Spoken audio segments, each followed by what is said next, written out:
over the last year, and it's just been my honor to learn from Jim, and you're going to get a chance to learn from him as well.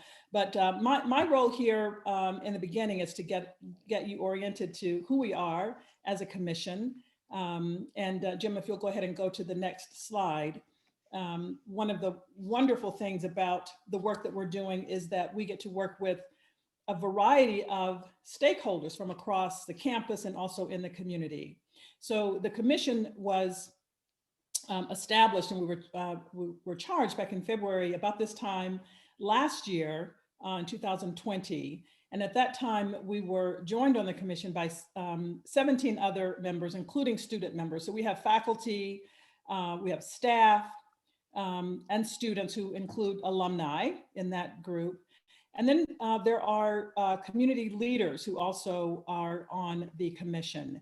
And we are very proud of the fact that we have such a diverse group of people. And by diverse, I mean that we have people who are interested in the mission of this work, and that is to think about race and history and equity, and people who can bring different voices to these questions.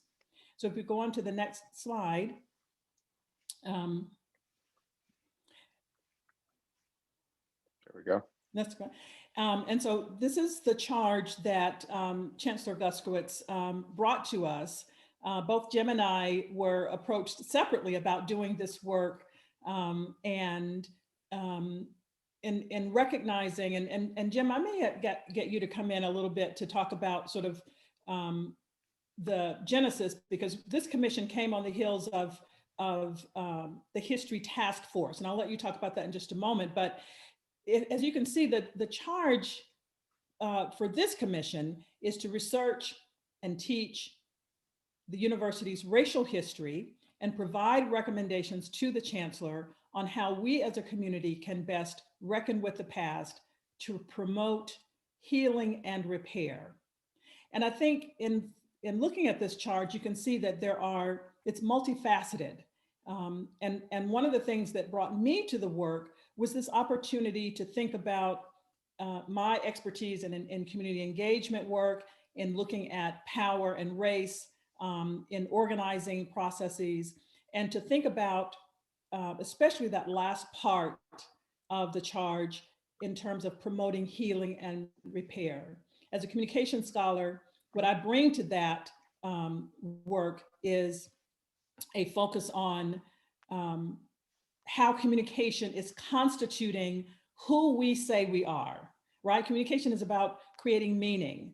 And as a university, as a public university, we have particular values and we have particular aims of what we do and what we mean and how we mean as a public university. And so I think that communication plays, and dialogue and conversation plays such an important role in reckoning with the trauma that's in our history and thinking about how we heal that, repair, and create the future that we want to create. And as I said, Jim, you bring another perspective here, and I just want to give an opportunity for us to, as I said, my perspective is, and expertise is in engagement, and you bring that historical perspective, and also the having worked on the previous effort here, which is the History Task Force. Do you want to talk a bit about that? Yeah, sure. So let's see, none of you were here when the History Task Force was still in place, but Chancellor Carol Folt appointed that group in 2015 when the trustees voted to remove William Saunders' name from the building that's now called Carolina Hall. I won't go into the whole story here. Suffice it to say that Saunders was the leader of the Ku Klux Klan in the Reconstruction era in North Carolina. And his name was attached to that building in the 1920s. And a number of similar names that we're working on the commission now were also attached to campus buildings in and around that same time period, in a way as creating a kind of legitimating history for the regime of Jim Crow and white supremacy that was firmly in place in North Carolina and elsewhere in the South by the early 20th century. If you've not seen it, I'd encourage you to see the exhibit we created just inside the south entrance to Carolina Hall. We took the opportunity not to create an exhibit around William Saunders, but to use the renaming of that building to share and teach something of the history of race in North Carolina and in the life of this university. And I'll just say, in addition to that, the work and the work on this commission are something that come out of my scholarship over at this point, better part of 30 years. Esther, I love that introduction until you tell people how old I am, but no, just kidding. Max asked earlier how long I'd been in Chapel Hill. Graduated in 77 as an undergraduate, you get a sense of that. But I've been working on these issues for a long time. And most recently, the book that Esther mentioned comes out of expert witness work that I've been doing for the NAACP and other plaintiffs in a series of voting rights lawsuits in North Carolina, including the suits that are now pending in both state and federal court challenging the voter photo ID law that follows on the heels of the 2018 amendment to the Constitution. So thank you, Jim. So you can see that each of us as co-chairs of the commission brings our own expertise to this charge.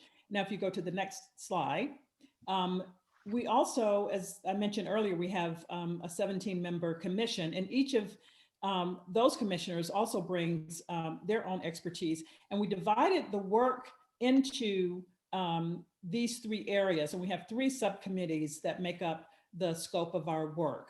The first subcommittee is the Archives, History, Research, and Curation Committee. And that is a committee that Jim actually chairs along with other members who have expertise in archival research and thinking about the histories of race and the names on the landscape, which fall into the part of our work, and the names that are not that sort of the untold stories of names that are not on the landscape. So the Archives, History, Research, and Curation subcommittee is one part of our work. The other two areas are related to disseminating the work and engaging with a broader audience. And disseminating some of the work that we find through the archival research that we do. So the Curriculum Development and Teaching subcommittee is something that we're starting to rethink as the Teaching and Dissemination subcommittee. And so that work will focus on getting out that information, as I mentioned, that as we discover new knowledge and start to share what we're learning along the way. And then finally, we have the Engagement, Ethics, and Reckoning subcommittee, which I co-chair with Donna Jones, who is an assistant dean in student services and a wonderful, also serves as the current president of the Chapel Hill Carborough NAACP. And in that subcommittee, we are working to engage with the various stakeholders on campus, the broader community campus, but also the local community in Chapel Hill and Carborough, and the wider community around the state. And we want to partner with those stakeholders to understand, as I mentioned in my opening remarks, how we as a university are moving forward or reckoning with the past, and including all of those voices in thinking about who we are as a public university. Next slide. And as you can, as you know, we have already begun to do some work in this first year. We've finished 1 year of our work, and one of the primary areas that we worked on was the names on the landscape and the removal of names on some of the buildings, some of the problematic names. As you can see here, here's a picture of the Carr building that name being removed, and it is the Student Affairs building. Jim, do you want to talk, say anything more about that our process of engaging with the removal of the names? And yeah, so Carr was one of 4 buildings that had the name changed. The trustees back at the end of last semester. So Carr building, Ruffin Hall, Daniels, the Student Stores building, and Aycock Residence Hall. I mean, all have been named for figures prominent in those white supremacy campaigns that I mentioned earlier, and I'll say a little bit more about here in a minute.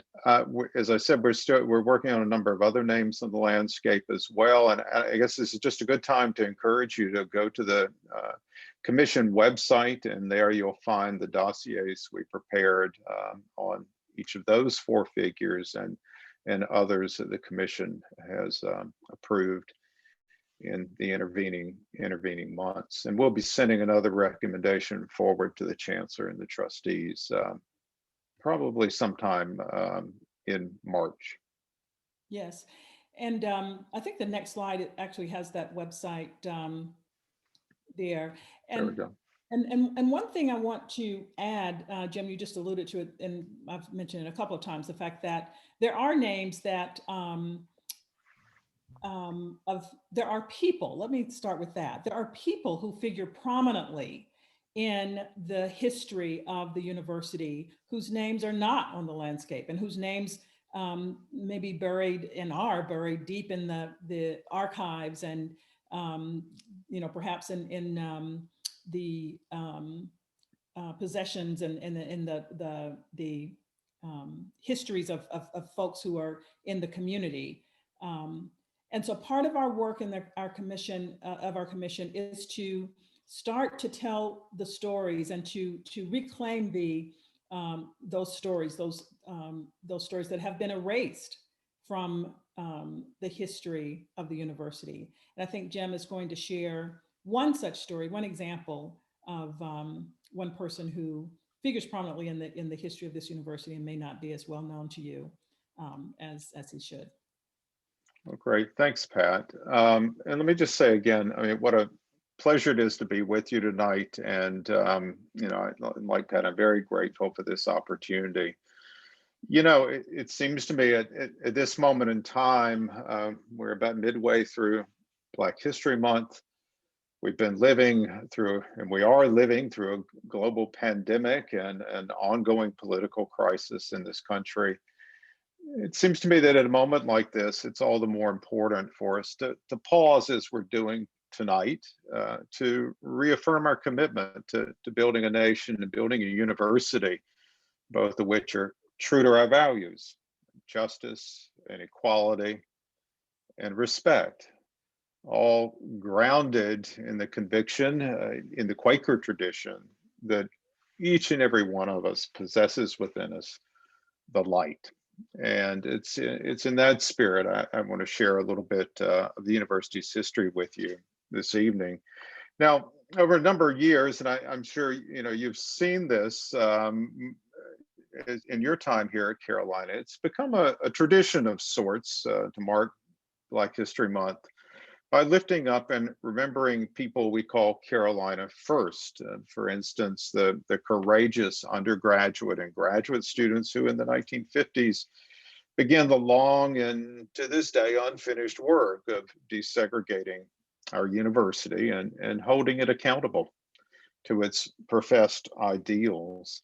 What I'd like to do tonight is take a few minutes to introduce you to another extraordinary figure in UNC's history, whose name I suspect you've not heard before. He was Wilson Caldwell, born into slavery here in Chapel Hill on the 27th of February, 1841. So in a few days, we'll be celebrating his 180th birthday. Legally, he was the property of University President David Swain. So Caldwell grew up on this campus. It was his backyard. So he grew up knowing the stories of the local enslaved community and the stories of the enslaved laborers, the people who built and sustained this institution in the years before the Civil War. And through archival research, as Pat was suggesting a little earlier, we're beginning to learn some of their names as well. To this point, we have a roster closing in on 200 people. Now, there are many more enslaved people. We can document their connection to the university, but their names are lost to us, and we're unlikely ever to recover them. But Wilson, Caldwell, and as I say, a couple hundred or so others, we are beginning to learn their names. And it is important, at a time like this, and as we tell the story of this university, to speak their names, to call their names, and to acknowledge their humanity. Let me just give you one example of where we're learning these things. Now, depending on what size screen you're looking at, you may or may not be able to read this, but this is a bill from a contractor for labor costs associated with the construction of Old West. So this bill is dated the 1st of February, 1823. And if you look very closely, you'll see that what the contractor is doing here is listing the names, the first names, those are all we have, and that's typically the case, of the enslaved men who worked on that building. So in the first column, their names, the second column, belonging to, and then the third column is the amount of time they worked and at what rate. So if you just look over there, the sort of second entry on the left, you'll see a series of names: Peter, Ned, Henry, another Peter, another Henry, and Adam, belonging to a man named Hilliard. And what the university was doing here was paying for the hire of those men's laborers from the people who enslaved them. And you'll see Mr. Hilliard, whoever he was, received $389.72 for the labor of those men he enslaved and hired out to this contractor. Now, Wilson Caldwell first went to work outside of David Swain's household when he was around 10 or 12 years old. And he first worked as part of a kind of crew on campus that, as you'll see here, was assigned to the improvement of the campus. And I love this next line, which one alumnus remembered was, in his words, still in its primeval state. And I think you get a sense of that in this photograph of Gerard Hall, especially the fellow down at the bottom who's sitting there in the weeds. What would Wilson Caldwell have been doing? Well, one of the things he would have been doing on that crew is that he would have been maintaining the rock walls around the campus that we take for granted, right, as just part of the landscape.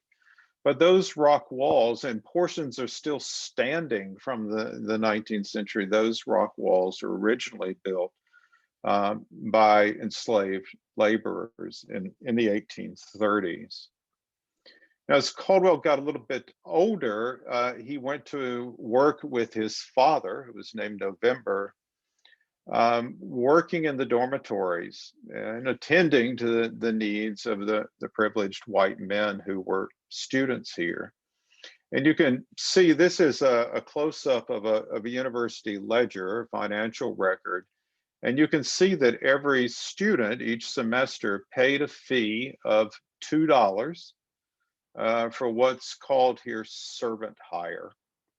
And so what the university was doing is, again, hiring the labor of enslaved people from those who enslaved them to maintain the university. So every undergraduate student here would have paid a $2 fee each semester for servant hire, an interesting kind of euphemism there for slavery. This was a source of considerable income for townspeople in Chapel Hill and including some of the faculty.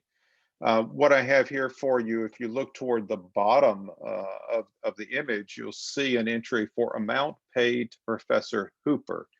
He was a professor of ancient languages. He received $65. I think this is for a semester, for the hire of the labor of the men that he employed. And those enslaved people would have been living, here in Chapel Hill, often behind the homes of the people who owned them. David Swain, for example, enslaved 40 people who were living in buildings out behind the university president's residence on Franklin Street. Now, women didn't work on campus, but they did work in households nearby and also in boarding houses nearby, cooking for students and also cleaning and washing their laundry.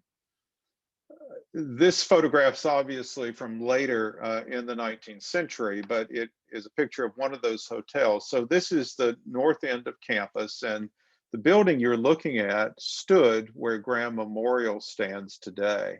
And then back on the other side of the quad where Vance Battle and Pettigrew are, there was another hotel. A woman named Nancy Hilliard owned the boarding house, the hotel we're looking at here.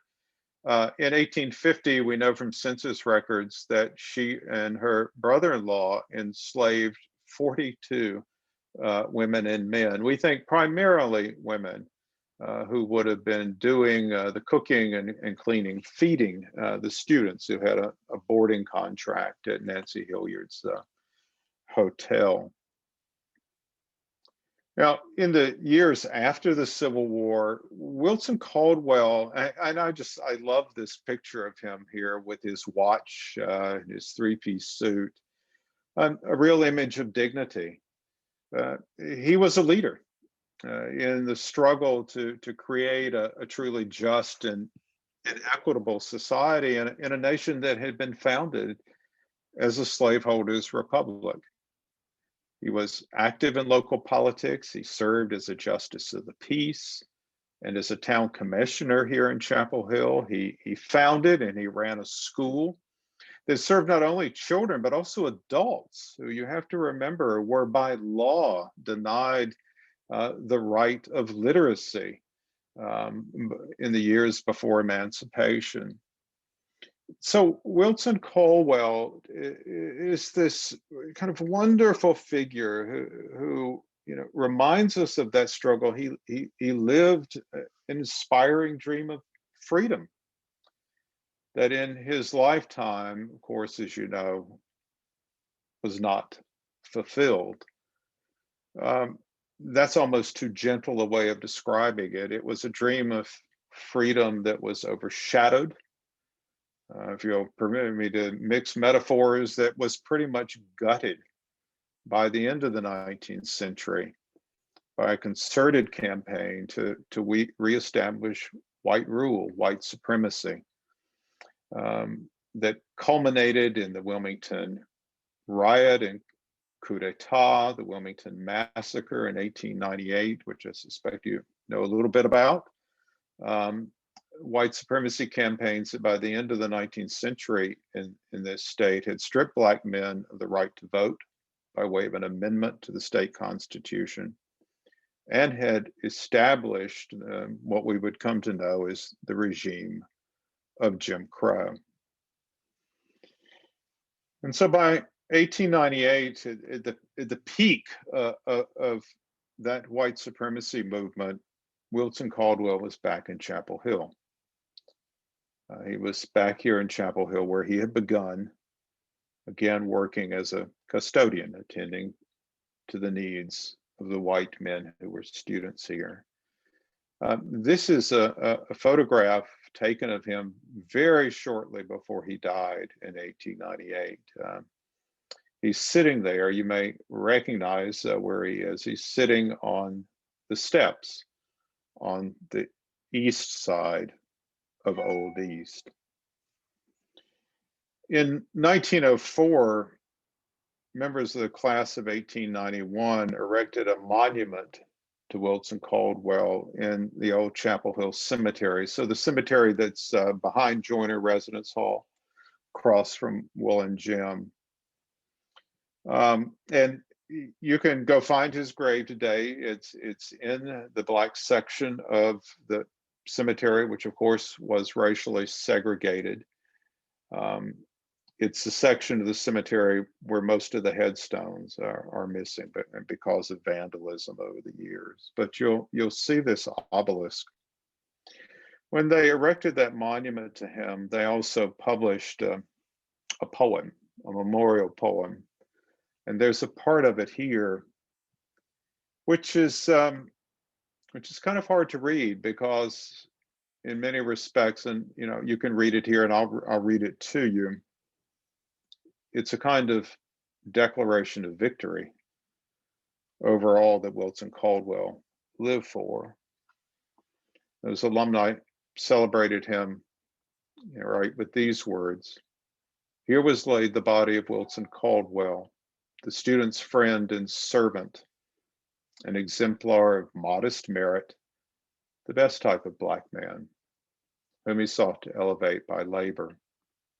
The solution to the race problem, mindful mainly of his duties, his rights cheerfully conceded." What would Wilson Caldwell have thought of those words? "Himself ever respectful, he was always respected, diligent and dignified in his service. 3 generations of white men testify of his faithfulness. Let him rest here till he's ready for work again."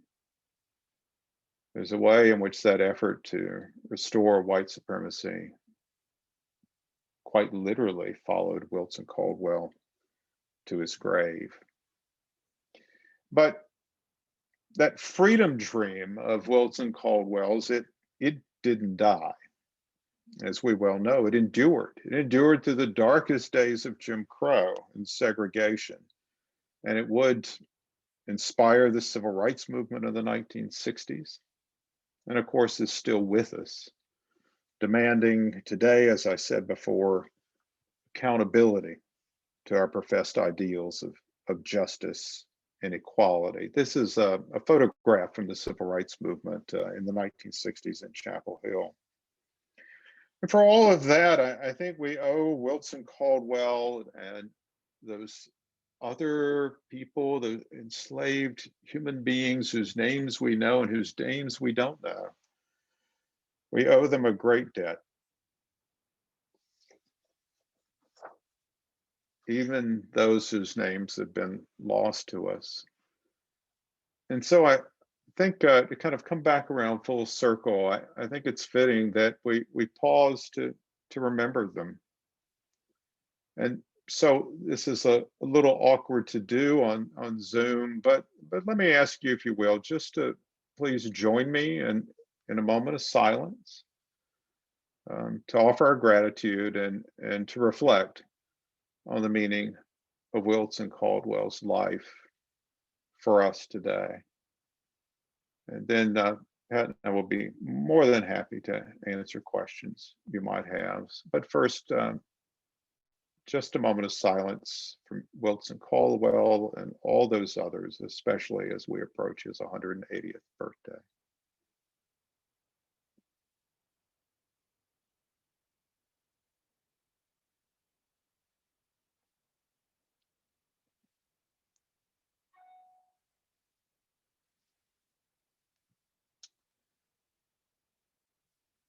All right, well, we are back with you. As I said, we would be more than happy to answer questions you might have.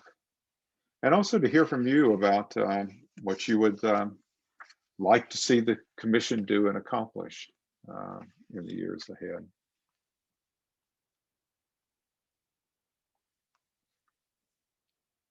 Let's see, I think to manage the queue, I see some hands raised and we may miss some of the hands. So if you can just type into just type in queue or hand raised. I think I saw Kara's hand, and then did I see someone else? But Kara, did you have a question? Sorry, I was actually just applauding the Oh, presentation. I really appreciate y'all coming to speak with us this evening. all right. What are your thoughts or questions? You know, I have to say that part of, I just will share a personal perspective here, as someone who's, I've been at UNC since 1998. I joined the faculty in 1998. And I've lived all over the world, but I grew up in the rural South. I'm the youngest of 13 siblings. My parents were farmers and sharecroppers in their early days of their marriage, and descendants of enslaved people in the South. So this work is deeply personal to me. And I feel privileged to be able to do the work that I think is going to advance part of the some of the stories, the untold stories that founded this country and this university. And so I wanted to share that perspective, and my thanks to Jim and all the other historians who are doing this work of archival research to unearth these stories and to share it with others who have a deep interest in this. So I just wanted to share that perspective, and we'd love to hear your questions and what you'd like to see us as a commission to advance and through our work. Nicholas put a question here in chat. That I said some of the tombstones were vandalized. Why was this, and can we restore them? This is really in some ways hard to say, but they were destroyed, as you might imagine, out of disrespect. When I was an undergraduate here in the 1970s, people on basketball game days parked their cars in that part of the cemetery. There was a big project a few years ago to repair the headstones, where there were pieces that could be put back together, and so some have been repaired. It's really hard to know exactly how much is missing, because it's likely that many of the graves there were never marked at all, or were marked in a kind of minimal way that disappeared very, very quickly. But if you've not spent any time in the old Chapel Hill Cemetery, I'd encourage you to go spend a little time walking around. You can learn a lot about this university and about this town and about this state and this country there. And Jim, I would just add, I think in the spirit of Nicholas's question, one of the things that we're working on as a commission is to look at the, there are various cemeteries that the university owns, and so where there are enslaved people who are buried there, not just the one that's on campus. So we're taking up those projects as well as part of our ongoing work to first of all, sort of raise the question of why these cemeteries are in disrepair, right? And try to correct that, and to, in the process, engage the descendants of people who are buried there in the conversation about how we should move forward in a more respectful and dignified way that honors them. If any of you have been out to Metamont, to the Rizzo Center, I'm not sure why you would have been, but it's on land that once belonged to the Barbie family. They donated land to build the university. Of course, that land had been expropriated from the indigenous people who were here before. But there are almost 120 enslaved people buried there. And so one of the projects we have underway right now is focused on that cemetery. And I think what's really exciting about the project, it's learning about that cemetery and the people buried there and their lives. That story goes all the way back to the end of the 18th century. But at the other end, there are people in this community today who are descendants of those who were buried in the Barbie Cemetery. And so we're doing an oral history project too, and kind of connecting this story and these generations, over the better part of about 2.5 centuries. Max, you have a question about, let's see, learning more about Black history. How can we students help the commission to make this happen? And I thought there was a question about archival research. Yeah, Esther asked a question, about what's the Yeah, process of archival research like. We'll take Esther's first, and then we'll go on to Max's question. Esther, it's the coolest thing you've ever done. So you should come take one of the courses that I've been teaching, a chance to actually go into the archives and be a historian, not just listen to people like me talk about the past, but to be a historian yourself. But the archival record for the university is pretty good. I'm sorry, I'm losing my earbuds here. But we have the ledger books and bills and other documents of the sort I showed you, and it's painstaking. One of the hardest things, actually, maybe some of you thought that looking at that document I showed you. I did a course last year, and I think maybe one of the most difficult things for students at the beginning was just figuring out how to read the documents. I bet at least half of you never learned to write in cursive, right? So imagine reading cursive script, and it's 19th or 18th century script, which looks a little different than the way we write today. But it is quite a remarkable, it's a remarkable experience, and you can, with little tidbits, you can begin to piece together and actually, learn something about people's lives that you would imagine going into it that might not have left much of a documentary trace at all. So yeah, that's my recruiting pitch, for everybody to come do a course and be history majors. And also Wilson Library, I think, is just a fascinating place. I mean, of course, everything is limited because of COVID right now, but the librarians there have been doing some wonderful work. I heard a presentation about a year ago of this work of decolonizing the archive. And what that means is that there are projects in which finding aids, like when you go to look for something in the archive, a decolonized approach to a finding aid will center, for example, on focusing on the names of the enslaved rather than the names of the slave holders, because the traditional way of thinking about the archive was to focus on using a sort of a white supremacy approach and focusing on landowners and slaveholders and property holders. So you probably haven't figured this out already, librarians are the coolest people in the world because they're always trying to help, and they're always innovating. So if you get a chance, get to talk with some archivists over at Wilson Library and Davis as well. I think be a good place to start too. All right, our questions are queuing up here. So we were going to go back to Max's question about sharing this information, I think, with how do you better see students learning more about Black history and figures at UNC in the future? And how can we as students help the commission to make this happen? Definitely on our agenda to try to disseminate this information. We had some ideas about maybe during orientation having information available. Jim, you had an idea of our putting together a primer of sorts that we might disseminate. Yeah.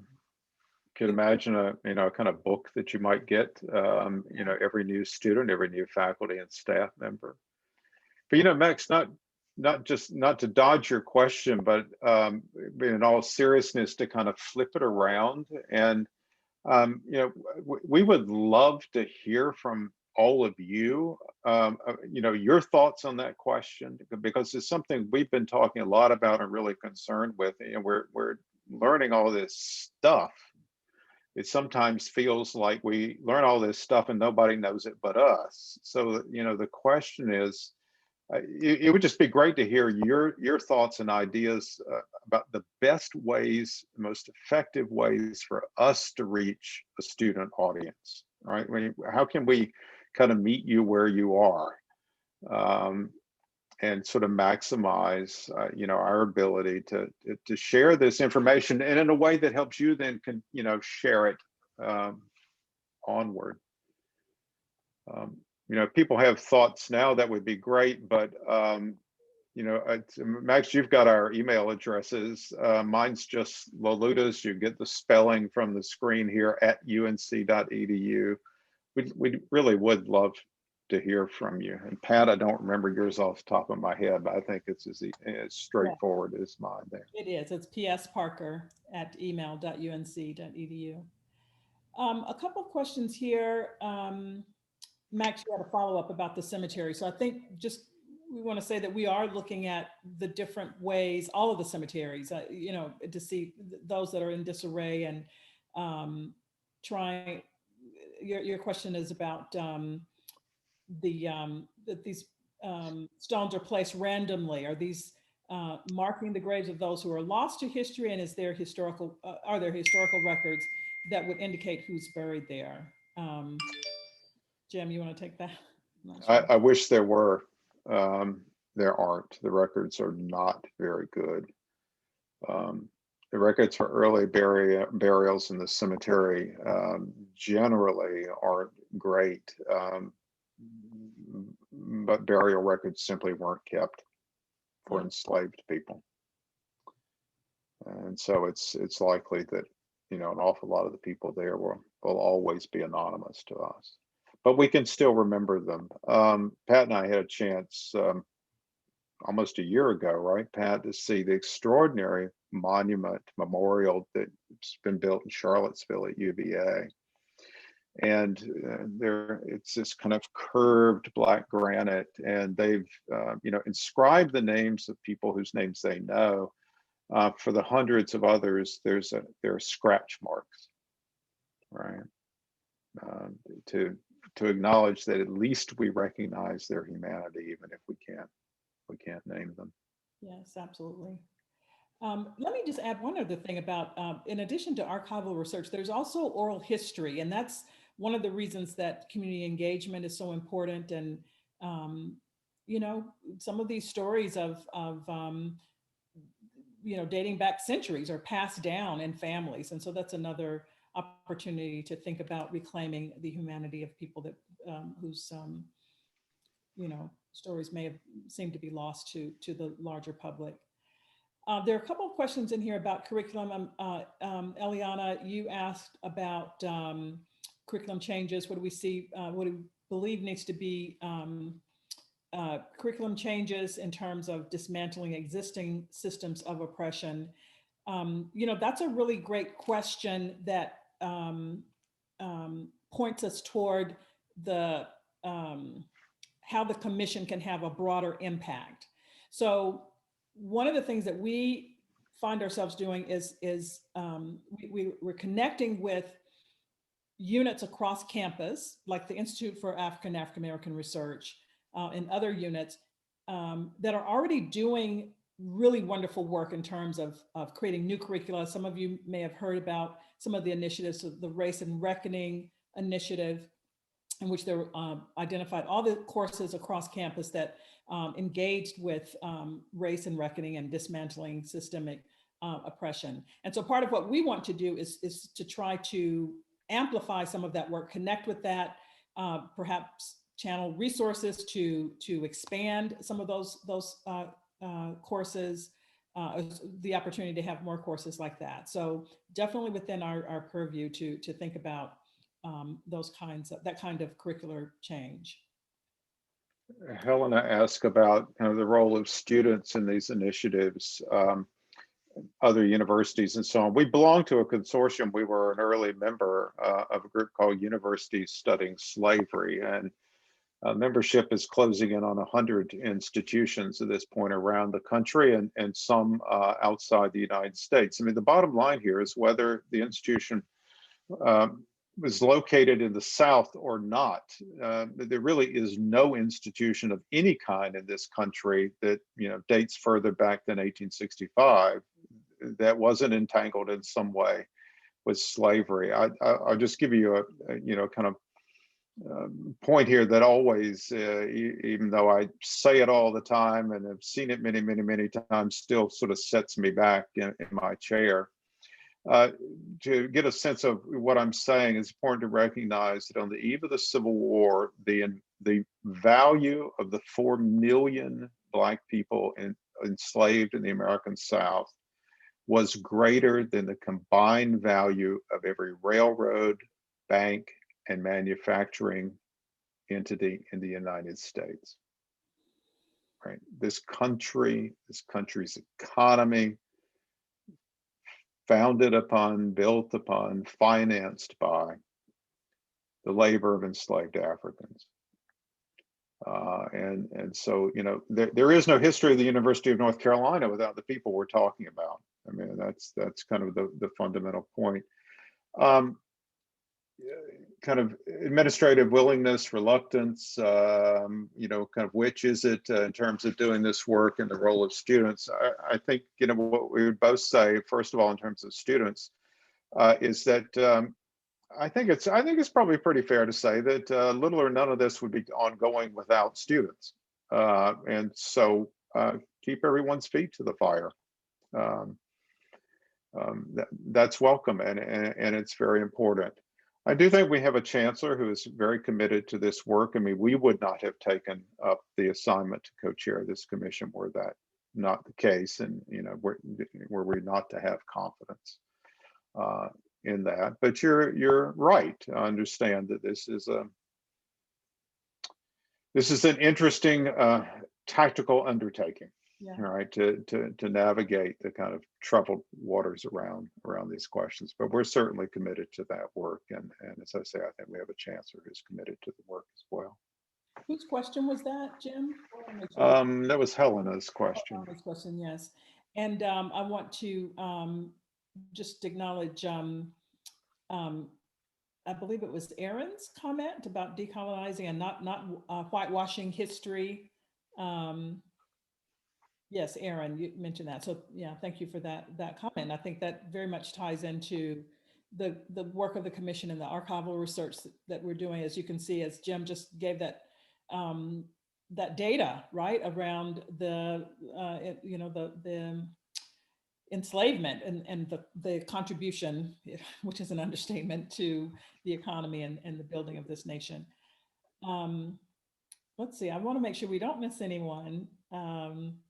While you're looking, Pat, if you want a book, one book to read about that, Edward Baptist, The Half Never Told. And if you really want a good account to the centrality of racial slavery to the economic, political, and social history of this country. Yes. And Nick, looks like you have another question. Nicholas, I don't know why I'm taking the liberty of calling you Nick. I just want to name you that right now. Your name is Nicholas, and I'm not sure which. I go by Nick too. Okay, Nick. Yeah. You've got another comment here about a question of how many professors use only white authors, academics' viewpoints for their course material. I mean, this whole notion of decolonizing the curriculum, I think it's one I'm interested in. I wrote an article about that actually through the graduate level. And it really is about how we understand knowledge production, right? So you're tapping right into that, a really central question of what we do as an academy in terms of how we produce knowledge and which viewpoints and which I should say points of expertise, right? Come to bear on that. So those are questions that are very much central to what we'll be looking at as a commission. And Nicholas, I mean, just to kind of take that a little further, the last part of the title of this commission is A Way Forward. Mm-hmm. Right. And so this isn't just about studying the past, but this is about, thinking hard and thinking seriously about how does this understanding of the past help us better discern and understand the issues we confront today? And how can a knowledge of the past help us imagine a path to the kind of university and the kind of society we want to live in? So this is work that's backward and forward looking at the same time. And I think, again, Pat, back to our early conversations with Chancellor Guskowitz, one of the values of the commission is accountability, and what we mean by that is a commitment to doing this work in a way that has some lasting impact on the culture and life of the institution. It's got to be more than some signs that go up somewhere or names that come down from somewhere, right? It has to do some work in the present and the future as well. And we absolutely value the voices of students. I mean, we see you as partners in this work. I mean, you're a part of the university. And you should know that the commission has student commissioners, as I mentioned, and actually their terms are ending this year. So if you're interested in joining the commission or being considered for an appointment, the chancellor makes the appointments to the commission, but definitely be aware that that is an opportunity that you should pursue if you're interested. And stay involved and stay active. I'm sorry, this is the undergraduate rabble rouser in me, but we can pull levers and turn wheels that are not available to you. You can pull levers and wheels that are not available to us. Yeah. So it is really important that you make your voices heard and that you be loud and insistent about that. And much of our work is, I mean, I'm not sure if we've emphasized this enough, that there has been so much work that's come before this commission in terms of especially student activism, and putting these questions to the forefront, holding administrators' feet to the fire, being accountable to the values of this university for racial justice and equity and inclusion. So yeah, keep up the good fight, and we'll be doing our part from our vantage point as well.